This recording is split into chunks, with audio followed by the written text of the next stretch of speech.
불법 집회에 참석한 사람을 지금 옹호하는 겁니까? 살인자입니다, 살인자. 이 집회 주동자들은. 노영민 비서실장은 청와대 국감에서 광화문 집회 주최 측을 2번이나 살인자라고 말했습니다. 이후 과한 표현이었다고 수습했지만 좀 저도 좀 너무 과한 표현이었다 이렇게 생각하고 있습니다. 야당은 권력에 취한 정부의 오만을 보여준 장면이라며 문 대통령의 사과와 노 실장에 대한 문책을 요구했습니다. 이낙연 대표가 봉화마을을 찾아 수많은 사람들과 만나며 이야기를 나눈 것은 살인자 아닙니까? 초기에 중국으로부터 입국을 막지 않아서 많은 사망자를 낸 정부 당국도 살인자로 봐야 하지 않겠습니까? 국민의힘은 민주당이 당원을 개정해 보궐선거 공천을 하기로 한 것에 대한 청와대 입장을 요구했습니다. 실장님, 제가 한번 단도직입적으로 여쭤보겠습니다. 후보를 내는 것이 맞다고 보십니까? 그러자 민주당 의원들은 국감과 무관한 질문이라고 반발했습니다. 민주당이 국정 감사하는 거예요? 청와대를 감사하는 거예요? 자, 의원님들. 노영민 비서실장이 청와대가 밝힐 사안이 아니라고 하자 선택적 침묵이란 비판도 나왔습니다.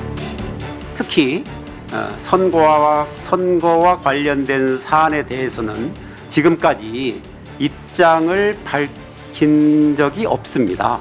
선택적 침묵을 하는 것이 바로 피해자에 대한 또 다른 2차 가해입니다. 대통령에 대해서 선택적 침묵 뭐 이런 얘기 해도 됩니까? 이거 사실에 관계한 얘기예요? 이렇게 대통령을 욕보이고 이렇게 얘기하는 게 국회의원으로서 맞는 적입니까?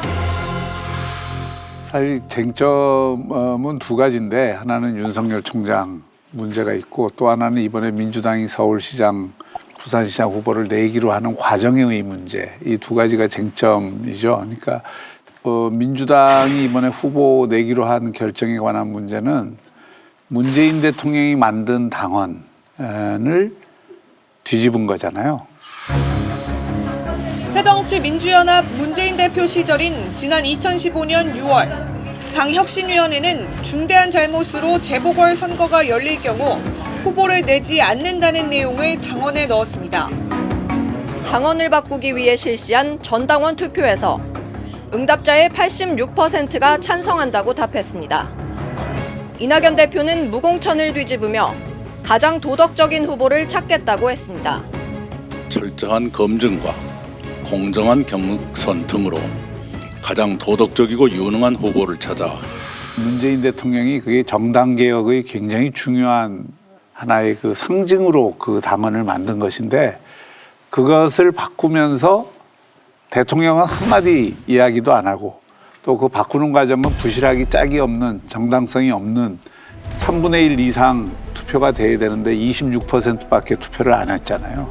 그럼에도 불구하고 그냥 서둘러 당원을 고침으로써 정당성이나 신뢰보다는 현실적인 정치적 이익을 과감하게 선택을 한 건데